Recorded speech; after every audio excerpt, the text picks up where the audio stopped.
Hello and welcome to episode 3 of After the Hack.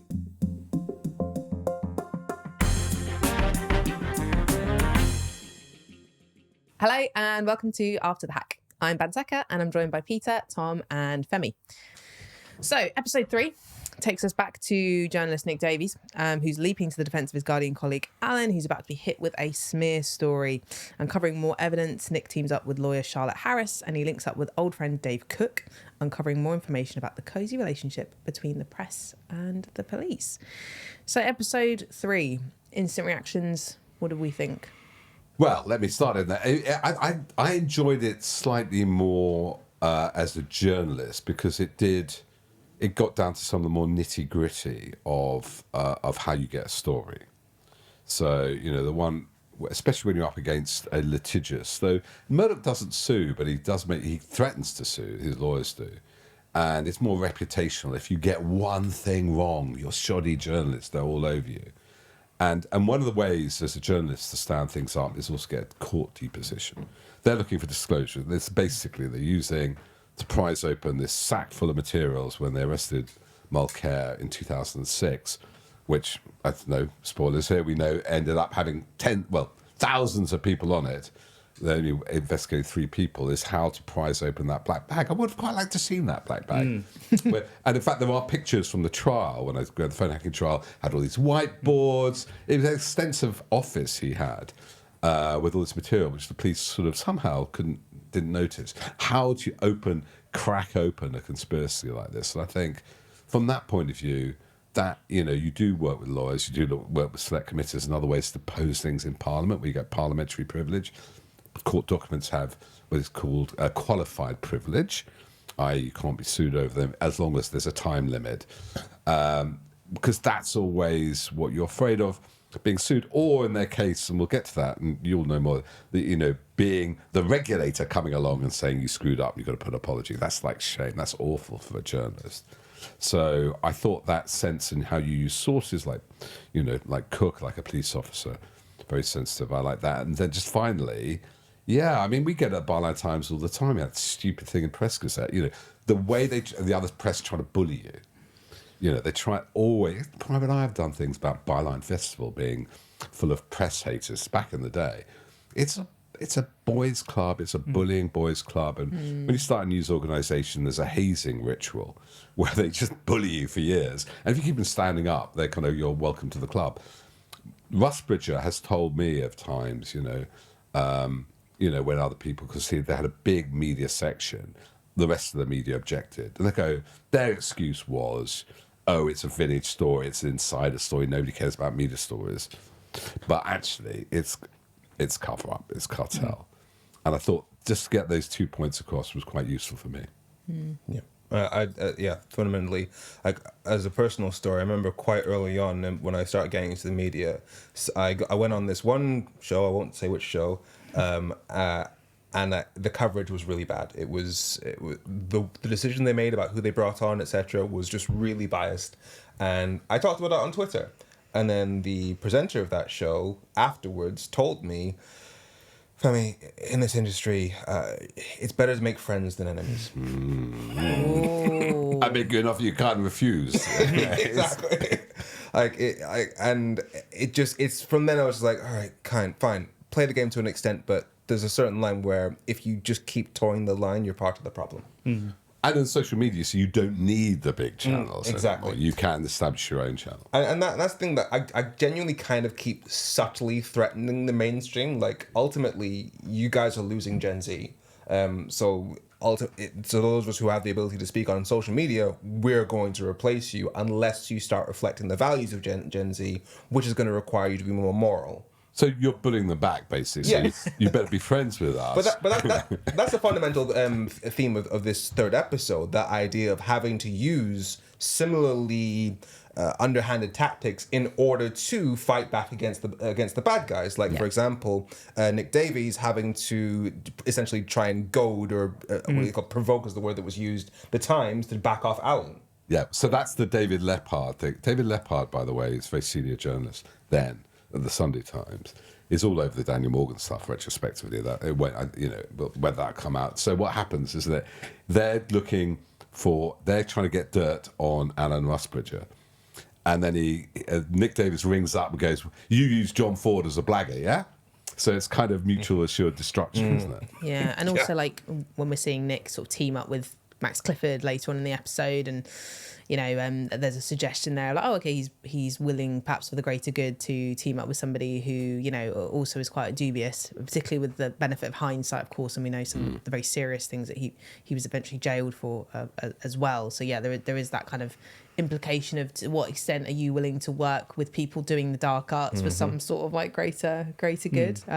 But Tom, like your thoughts as well on I thought it's where highlights. obviously there's a bit of tonal whiplash again, coming back to the hacking story from, as I say, the more belt and braces approach of the police procedural that we had in the last episode, to then be back to the kind of David Tennant keeps looking to camera. My wife and I, we said there should be a drinking game where you take a shot every time David Tennant looks to camera and doesn't say anything, because it really does start going over the top in this. But I thought what the sort of overall like narrative of this episode I thought was interesting, because it introduces all the different themes of not just the investigation but the pressures they were under to carry it on. So the pressures from the police in resisting efforts to reopen those investigations, the pressure from News International to be shut up or shut down, the pressures from the Press Complaints Commission, from politicians. I thought it was interesting that, I mean, obviously those all did exist, and that was an ongoing story of their investigations into hacking, was the way that all of the major institutions opposed them and tried to shut them down, and they really didn't have anybody on their side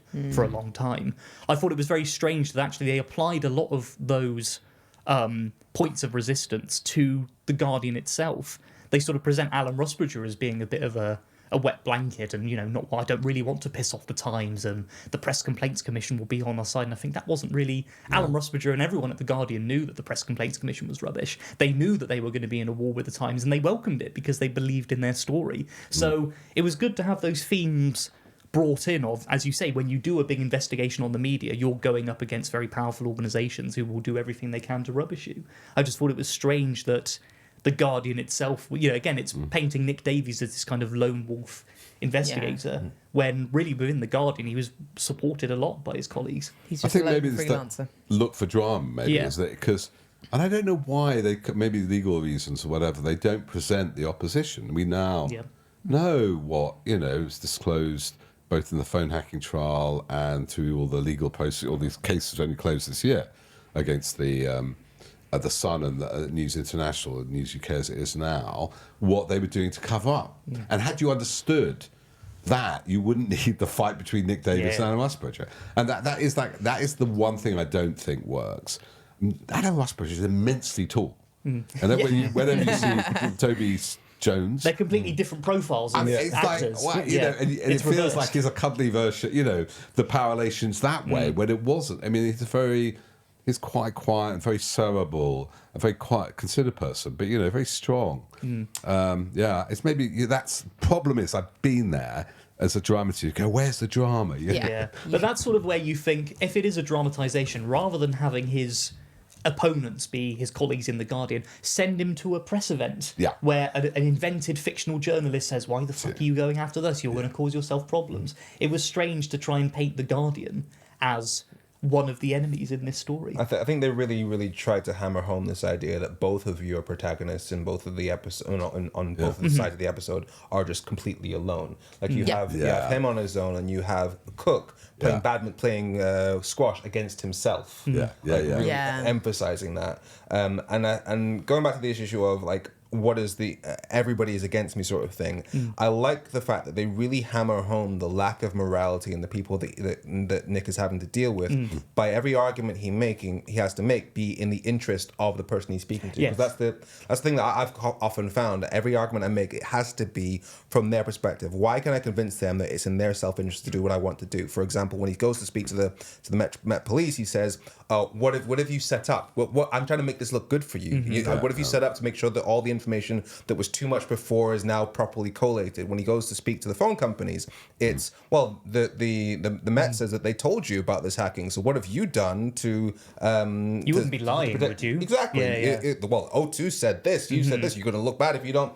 It's all in their self-interest. Like really, really hammering home that none of these actors are actually working in the public good. Yeah, So out of this, very interesting. Yes, it's very transactional. And there is, you get that very strongly with the mention of Max Moses, I think, in this one. But the whole issue around his libel case. But with Max Clifford, it's very He knows, and I've seen this court dispute. He knows that if he tips off a little bit towards Nick Davis, he might get more money. Yeah, this kind of blackmail. I've certainly seen this with other. Maybe I shouldn't mention. Somebody asked me to run a story about phone hacking and something like that, and then they give me a bit, and then they get more money. Yeah, it's this transactional notion of it. But I think you're right. This very astute, Femi, that in a way, because we don't see any real victims, the hero has to be the victim. If it's Dave Cook or it's Nick Davis, you have about their background, the bullying. It's like, because that emotional Mr. Bates from the post office, who's Mr. Bates? Well, in this case, it's Dave Cook and Nick Davis are kind of the victims as well as the investigators. But I do think they do try to give Nick a bit of an edge as well, where there is a bit of a question mark around, well, he's willing to sometimes do things that are a bit in a slightly a grey area, you know, and that's I think that's what the whole conversation that he has on his doorstep with Alan is about, where he's kind of like, why did you deploy these techniques to get this story off me, to get the Times off my back? And he's like, I'm doing this, for you. And so I think they try to not make him too much of a hero and just this kind of black and white, two-dimensional hero, where it's like, oh, there's also a question mark about what are Nick's motivations, or what is Nick sometimes willing to do in order to get it's a bit of to do this as well. A bit of an injection of reality about how you do have to be tough as an investigative journalist. You can't do everything by the numbers and just sit and read documents and write about them. You've got to weed all your sources and get things done, not necessarily by by unethical means, but certainly by means that get the job done one way or another. And as you said, Alan was literally saying, I might have done something wrong here. Why are you helping covering it up? Yeah. And he's the kind of ethical voice, isn't he? And there was the almost a little bit. endemic. There was another case, David, the other Guardian journalist, he admitted it, whether looking at some arms company that they might have used a phone hacker, right? I remember the first story I ever wrote for the Daily Beast about all this. I read a profile of Rebecca Brooks in 2012, and I'd heard this great line about Rebecca Brooks. Sam Cameron was asked about David Cameron's wife. Was asked about what it was like becoming Prime Minister's wife, and he said, he said, well, good friends, it hasn't changed their attitude towards us. And then there's Rebecca, right? So it was kind of like, okay, Rebecca's really interested in you now. But I couldn't get. I knew who'd said it, and Daily Beast are really, you have to have two sources. So I had the source. I had to confirm with the source. I will not name.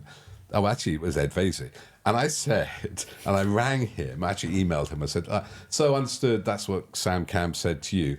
Do you want me to attribute it to a friend of the Prime Minister, a senior minister, or whatever? And so he confirmed, like friend of the Prime Minister. And so you play those tricks in order to stand stuff up, because you are in a war. Yeah.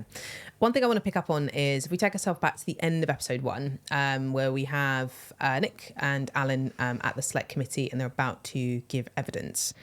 And then we wind back to the move forward to the start of episode 3, where they sort of pick it up, but it's kind of a blink and you miss it sort of situation, where it's not really fleshed out that much. It didn't become as big of a part of episode 3 as I thought it would. So I want to come to you, Tom, just to kind of get a bit of a background information about what we didn't get by maybe not having as extensive a look at that. Yeah, because the sort of ending of episode 1 is presented as a cliffhanger that then isn't really delivered in episode 3 when we return to the story. Choice.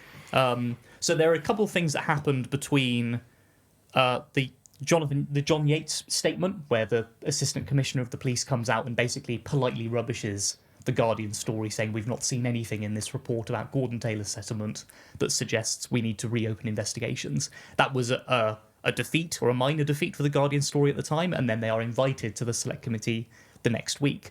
Between that, two things happen.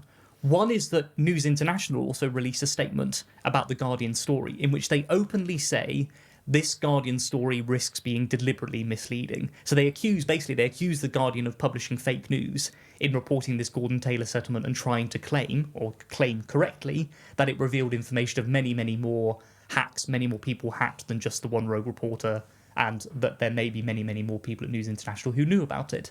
The second thing that happened is right before Nick Davies and Alan Rusbridger spoke at that committee, in the session just before, Tim Tolman, who was the director of the Press Complaints Commission, also gave testimony at the committee, and he was asked, what do you think about this Guardian story? Do you think there's enough evidence in it that you need to reopen your investigation? Because when Glenn Mulcair and Clive Goodman were arrested, the Press Complaints Commission conducted an investigation then, and they said, we've not found anything here to be concerned about. We're convinced by the News International story that this is one rogue reporter, so we'll leave it and let lie. Then when the Guardian story comes out a couple of years later, they're asked to investigate, and at the select committee they say, well, we think really this Guardian story is just hearsay and tittle-tattle.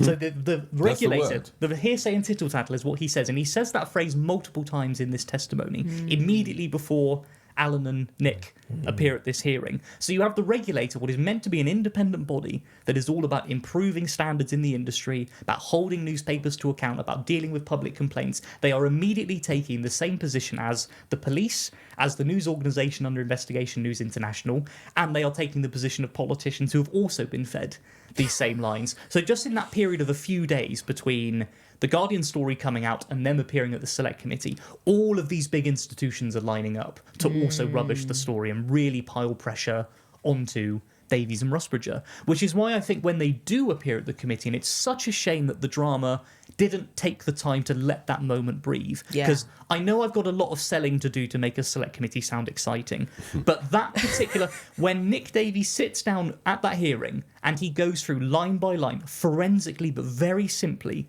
and in great detail, this is an email titled Transcript for Neville. This is a invoice for Greg Miskew about services rendered from this private investigator. That presentation is astonishing. It is an amazing moment of public revelation about corruption and cover-up. And I find it such a shame that the drama, it ends the first episode on a big cliffhanger of, we're coming to this hearing to present our evidence. And then we get a few sort of jokey, dramatised comments of John Whittingdale being like, oh, let's move on, let's not do this. And that's it. That's the end of the committee. That was the huge moment. They had had nearly a whole week of being rubbished by all of the most powerful institutions in the country after that minor defeat of Yates of the Yard coming out and rubbishing it, News International trying to rubbish it, Press Complaints Commission. They have a huge victory because they can present their evidence. They're given permission to show these documents, and the drama skips over it. I found it astonishing. Very strange, and I think dramatic beat to just drop. It's especially mad because if they had really gone into detail of these are the phone, these are the email, these are the voicemails that were hacked, then it would have made all the institutions clamping down and turning against them look even worse because like, no, we've seen the evidence. We know this is a fact. Why are you doing this? Yeah. No, it was very, very strange. And I do really recommend anybody watching, if you have just 20 minutes, that the recording of that testimony is still on the Parliament website. And it is a really astonishing moment because if you think of the context I've just described, the pressure and the danger and the attacks they were under up to the minute that Nick Davies starts presenting that evidence, and he's then, here's my proof, here's what we know. It's a really, I mean, it's one of the biggest moments in the whole scandal is when he can finally reveal this information. It's a huge story. You know, an American series, you know, if it's True Detective, they would make a big deal of it. Yeah. And has everybody seen Chernobyl?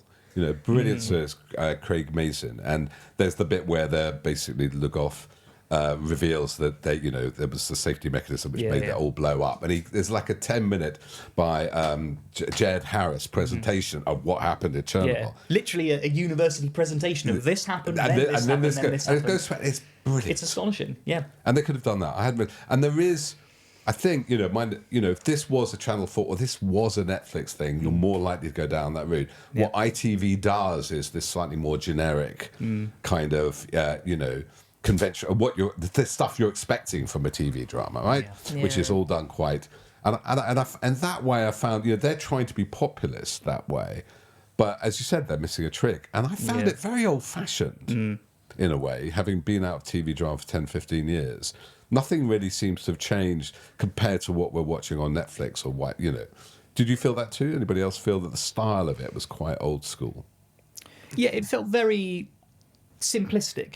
Yeah. Really, they're from what I've seen so far, there have not been very many creative risks taken in the presentation of these two stories. Except looking at camera, that's the Except main... looking at camera, except for the strange dung beetle, and Yeah, which yeah. so far is only confined to the hacking episodes. But For me, one of my big issues with this episode, and it's been my issue throughout, in terms of the ability of the audience to actually follow along, they could have had it like when John Yates just randomly appears in the car behind Nick. I was like, wait, hang on, who is this guy? Because when he's referred to as John Yates rather than just the Met Police, commission, yeah. Met Police Commissioner, like say that. That's what means something to somebody. Yeah. The name John Yates doesn't mean anything. And when you're going to have a conversation with John Yates, film it outside Scotland Yard. Show us the source, the symbol. Like they go through the effort of doing those chapter titles in the previous episode to say, all right, this chapter, which means nothing to us.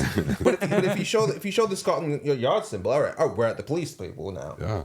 I think I missed that timeline thing, classic old jobs like 10:55 p.m., 90, that kind of gives you The a click-clack of forensic... the That's feed, very like film noir almost, isn't it? Yeah. And it's true, and they pinned it down to a minute. Yeah. Guess who comes up again? I can't remember if he's mentioned exactly by name. Keir Starmer. Yeah. Mentioned again. We picked this up a little bit, I think, in the first episode.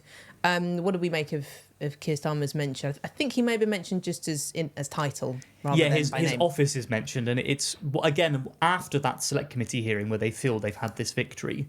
The statement from the Director of Public Prosecutions from Keir Starmer's office, where they then decide, subsequent to all the other statements, they've not seen enough to reopen investigations, is another setback for what Nick Davies and Alan Rusbridger were trying to do. And Nick was very optimistic as well, wasn't he, in the first episode about them being all which over again this. I think is a strange strange to try and make it out to be that these two journalists at the top of investigating corruption and institutional failure were sat back all along going, don't worry, the police will back us up.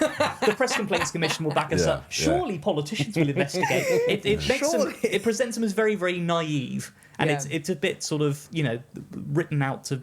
I don't know. Yeah. It's naive to present them like that. That's more what you'd expect maybe the victims to think. Yes. And then Which was telling the the story case. through them. That was one of the scandals for the victims themselves. Yeah, was rather than that these kind of hard. they would go to the journalists. Press Complaints Commission. Well, this is a regulator. This is an independent body that's supposed to be able to handle my abuse by this newspaper. And then after months and months of being fobbed off, they realise, no, this isn't an institution in my interest. It's purely in the industry's interest.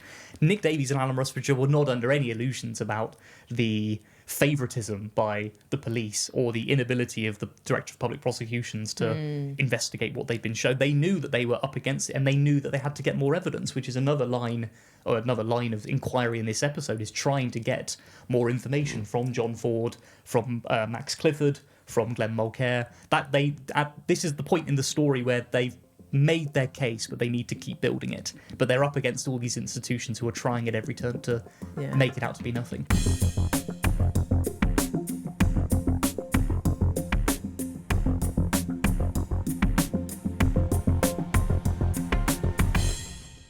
Can I make a complaint on behalf of go ahead. Londoners? Because we have... Oh, my God.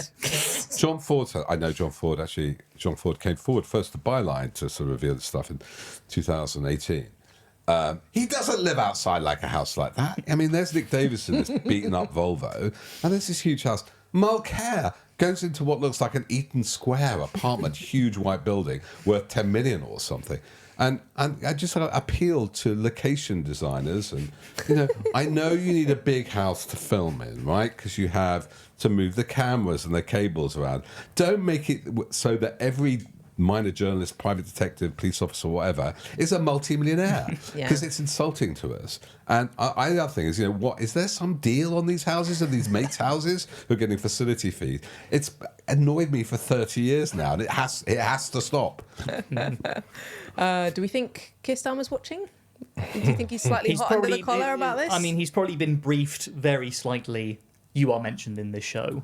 And I do not think, from the way he's presented... Some poor staffer has to let him know. Yes, exactly. It's By part the way, when he's given the Zeitgeist tapes every week of what's going on, he might be shown the clip where he's mentioned. But let's be clear, the historical record is that, for whatever his appearance now and people's opinions of him now, he was the good guy in this. He changed the law. And that's evidenced by the fact that, especially people like Trevor Kavanagh, he blamed Keir Starmer for the opening of the phone, because eventually we haven't got there yet. When it's reopened, that's Starmer, the DPP, changing the interpretation of the law about intercepting voicemail messages, and the Sun hated him for 10 years, and so did Rebecca Brooks. So he's not, he's mentioned, but it's Well, they interesting. love him now. Sorry, They love him now, though. Yeah. well, he said he'd never talked to them. Now he's cancelled Leveson too. They're happy to. And he said he'd never give them an interview because of Hillsborough. But I mean, the charge list against Keir Starmer at the moment is so long. I'm sure he'll be quite relieved with anything that anything that's where he comes out remotely well. So interesting. We've talked a little bit about Max Clifford as well. I was just wondering, maybe I'm looking more at yourself, Peter, about, is his portrayal in this so far, do we think fair or accurate? Max Clifford, for me, I do have memories of Max Clifford. He was this very Machiavellian sort of celebrity type figure, who was quite mysterious. And then, of course, we get these very egregious charges that he's, criminal charges later on. But yeah, did you have any particular insight into Max and the way he's characterised in this? I thought it was good. He came out as using Nick and then getting this huge settlement. And basically, he's paid $1 million, but it's not damages, it's future commissions. This all came out already in the phone hacking trial. And Max is key to the world we're not seeing and haven't seen that, which is that 90 world of sleaze. He said, I'm a Labour supporter, Max Clifford. And basically, he would confect stories, but also, trade dirt in compromat. So don't write about this client. I've got this dirt on the other client. Now we know how he extracted some of those stories, very abusive, sexually abusive character, how he got that dirt. But that was the world in trading in people's private lives, which then arbitraged in let's punish this person now. That is the world that Southern Investigations, the Daniel Morgan story, was bang in the centre of it. Surveilling people, recording them, tracking them, getting their sex lives. And sometimes, there was a bit, I think, it's this episode with the way they'll go for somebody consistently. John Alford, who was this, they just went for him for like 4 years. So every Sunday you'd wake up with something about you. And the monstering that could go on in those days. And politicians, it will merge. I don't think it's in the show. I don't know. It's a calculation that Hacked Off did. That there were 27 members of Blair's cabinet and Spads hacked. That is Stasi-like levels of intrusion. They knew everything that was going on with everybody. And, that thought that we were doing stuff on Dan Wootton.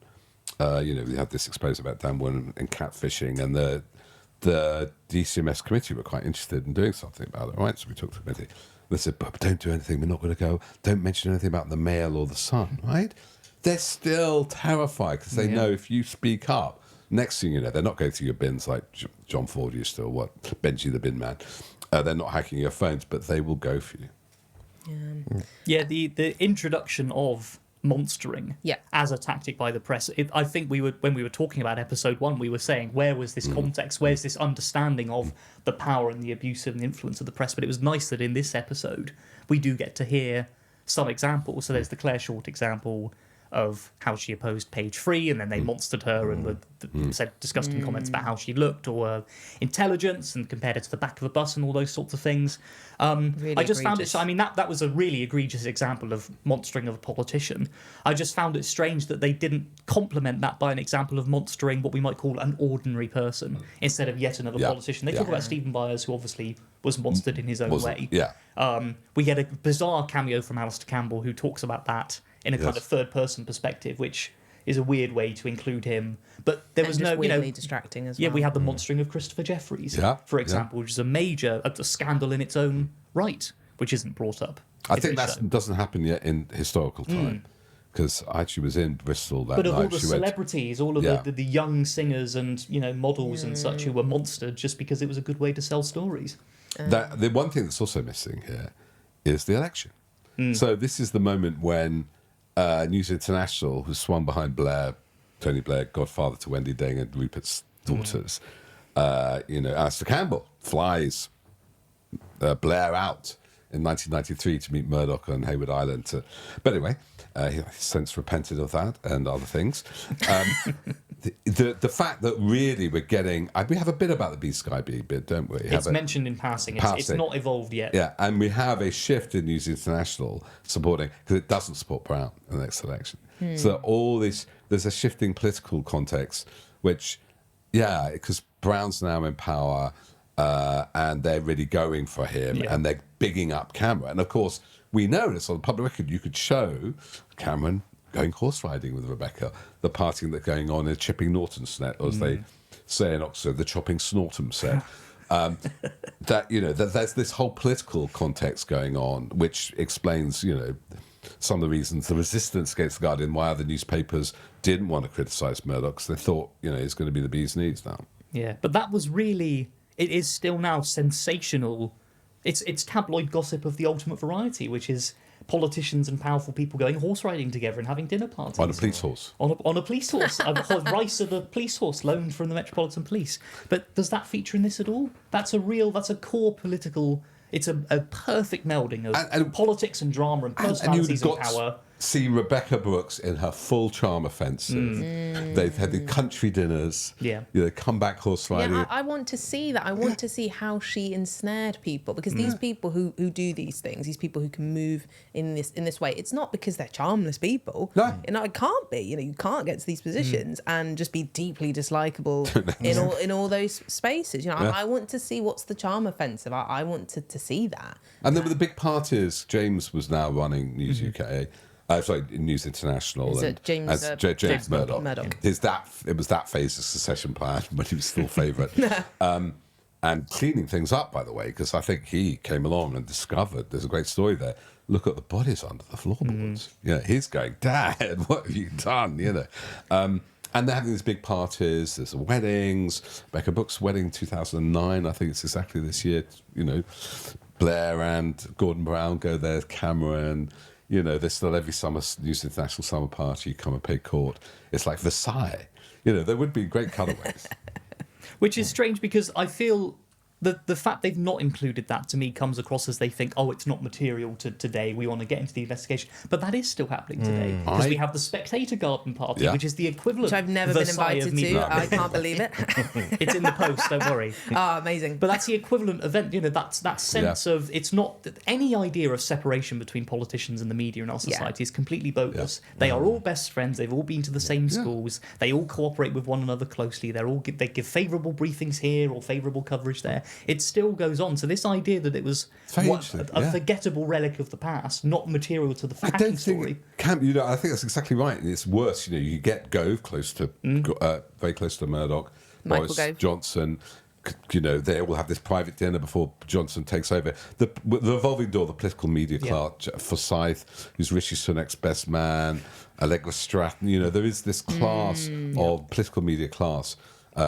And I don't think it can be. Either it's a lack of imagination, right? As dramatists going, well, what are they up against? And if you show rather than just, you know, there is one side, you know, people following around with vans and taking pictures. The other side is the glamour. If you fall into it, you get invited to those parties. Absolutely. I think it's legal. I think they're still scared. Yeah. Lawyers. I mean, Portrayal of politicians who are still in the public eye. And of News International, News UK. I did a radio job of the phone hacking trial, because I was in it, about my story, really, by Neil Pearson paying me. How great was that?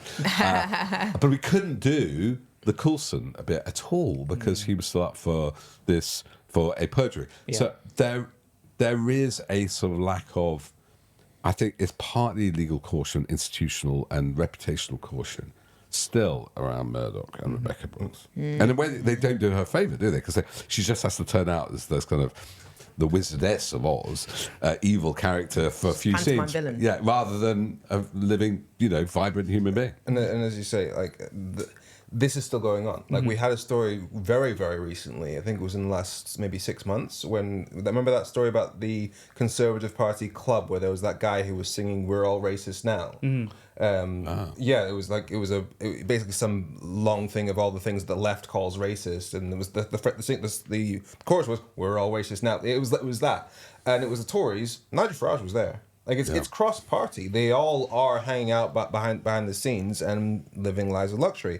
And it's that sense of they don't actually care about the political differences that they claim to care about on camera. It's a game to them. Like, I've been to Talk TV, and I've had a certain Brexit party, Reform Party affiliated politician say, should we go out for drinks afterwards? Like, I don't like you. They are remarkably friendly. I've had that with people from GB News. Yeah. They'll sort of like monster you on camera when it's time to do. Were you there when someone turned up to I've the not been anywhere. I'm not popular enough. No, to go you were, anywhere. because there's a Media Reform Coalition thing, and Oh, right, someone yes. from GB News turned up in Charlie the audience. Peters, he did, yes. And he like had a massive go at everyone for And then he was very friendly afterwards. He was so nice Yeah. afterwards, and it was like, right, this is really weird. Like, You have to be careful. You know, obviously, you know, do you mix? Are these people evil?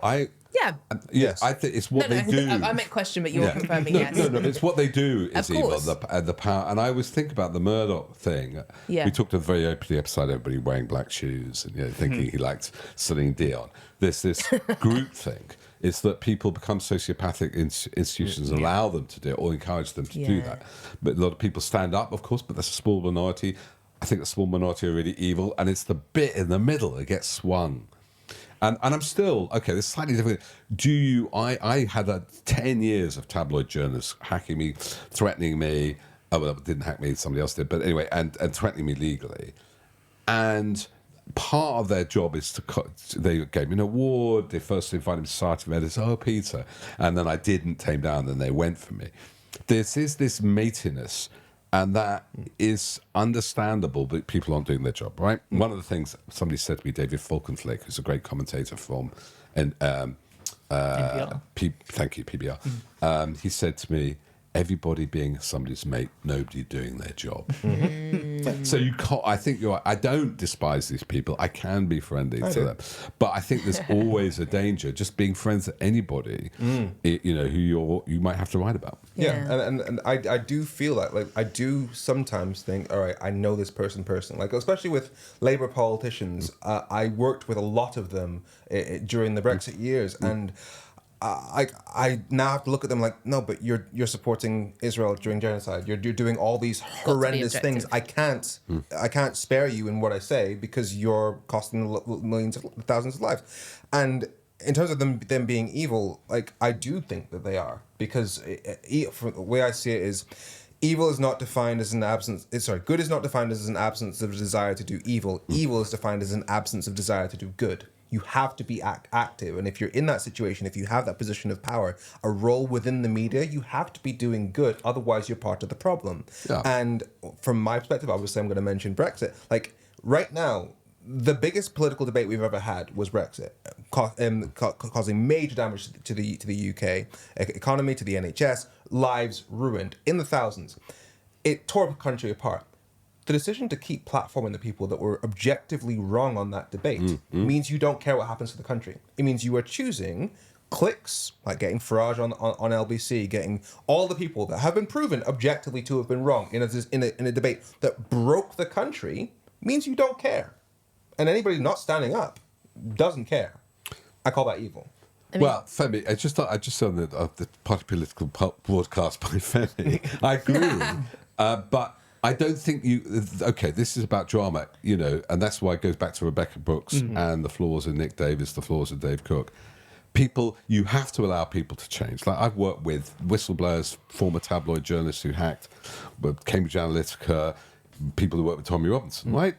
They're always slightly damaged. They've done bad things. Do you allow people to change? You know, political change comes to the fact that people can change their minds and become whistleblowers. So I think when it comes to drama, it's important to see that people have choices. Right? I agree with that, yeah. And I think you understand that very well, because drama demands that you have empathy even for people you really don't like. There's got to be some empathy there, you know. When I'm watching Succession, like Logan Roy, I have some empathy for him, even though he's a terrible, terrible person. Which actually, I think, coming back to what you said before, Femi, about how the fact we still have an almost identical media political elite of the same people who have parties and are all friends and go to the same schools and so on, how that hasn't changed, I think that's going to be one of the real difficulties of this drama as it goes on, is because the conclusion of this story, in a kind of spoilery way, is that nothing changes after all of this. We get the first real discussion on the press. This sounds like a spoiler to me. How do you know nothing changes? Well, I think aliens might come at the end. That's true. Maybe we'll see in episode 5. But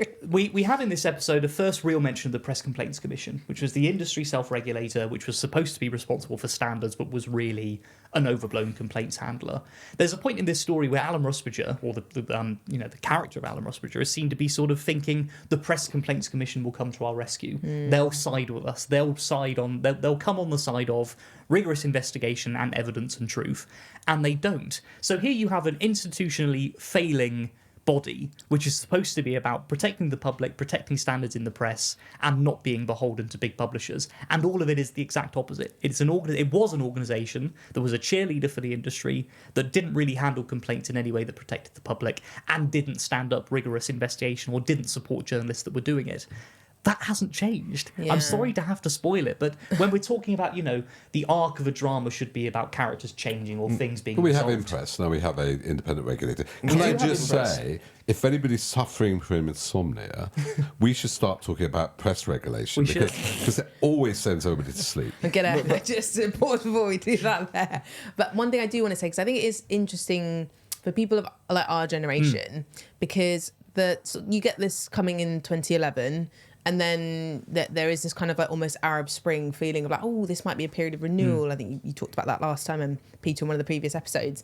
And it's interesting because there are big changes in media in some ways in terms of the modes of media. We get the explosion of, Vice News, BuzzFeed, this totally what feels like a very fresh and different way of doing news and media. The type of stuff that made me also feel like, oh, I can just set up my own platform, actually, Naked Politics. I can just do that.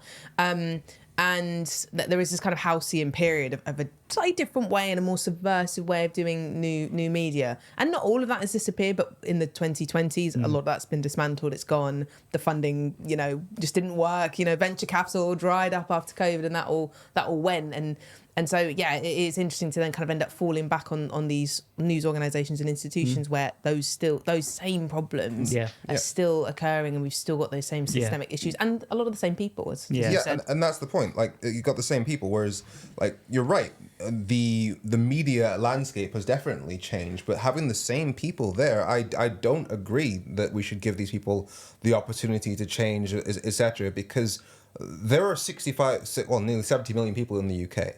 The ability to be have a media platform to work in those places is a privilege. This isn't a trial and error. Oh, here you get your chance. No, there are lots of people who would love to actually make real change in this country, but they shouldn't. They shouldn't get the chance just because they happen to have been there. No. Femi, 100% agree with you. I'm going to mention somebody's name, Piers Morgan. Piers Morgan, great pals with Andy Coulson. He was always texting me during the trial. Piers Morgan, what's going on with Andy? Because it was such a funny bit. Was that then he fell out with me. He started attacking me. There's a funny bit where in the trial, and this won't be in the drama, so I'm not giving anything away. In the trial, they wanted to use Piers Morgan's a statement from him to defend Rebecca Brooks. But he was such a toxic character, the defence didn't want to deploy it. They wanted the prosecution to deploy his witness statements, which they refused to do. And I was explaining to him what a toxic character was, because he was mates with Rebecca Brooks, mates with Coulson. They all hang around the Bazaar column. It is now said by a judge, it's inconceivable that Piers Morgan didn't know about phone hacking. Well, he was in charge of the Mirror, right? And you're right, Femi. There's the guy, lords himself, cock of the walk. What's it? What feather duster one day, cock of the walk the next, or something the other way around. He sucks up to Trump, and I don't mean that graphically. He is still in our face. This man knew phone hacking was going there. His mates with all these people like Coulson who get prosecuted. Where is the justice? Yeah. No, that's the thing. You mentioned that the media has changed, but there's still no accountability for these large organisations. That is what is being exposed at this point in the show, is they're encountering these institutions which are supposed to hold powerful individuals or powerful organisations to account, and they're failing to do it. But the aliens still might come. The aliens still may come along. Yeah. Let's end with a bit of light relief then. We're back in the 2010s, back in episode 3. Anything particular of the era, of the wonderful era of the 2010s that we remember from the episode? I don't personally have one, although I was astonished at how dirty Nick's car is. There was a load of shit in the window, just like all these like packets of stuff in the stakeout car. That's right, yes, for the John Ford stakeout car. Yeah. I don't know if that's a character detail. It's very typical sort of show about a journalist doing a stakeout. They got to have the fast food wrappers in the dashboard. Yeah. Yes, and I would say I'm a good friend of mine, one of the best investigative journalists, I think, of our era, Carol Cadwallader. I was in a car the other day. It was a complete mess. And there is something about journalists are obsessive. You know, they just do that one thing, and Nick's very obsessive. This kind of indicates, doesn't it? This is not quite a normal person. Okay, cool. Let's wrap up there then. Thank you very much, guys. See you next time.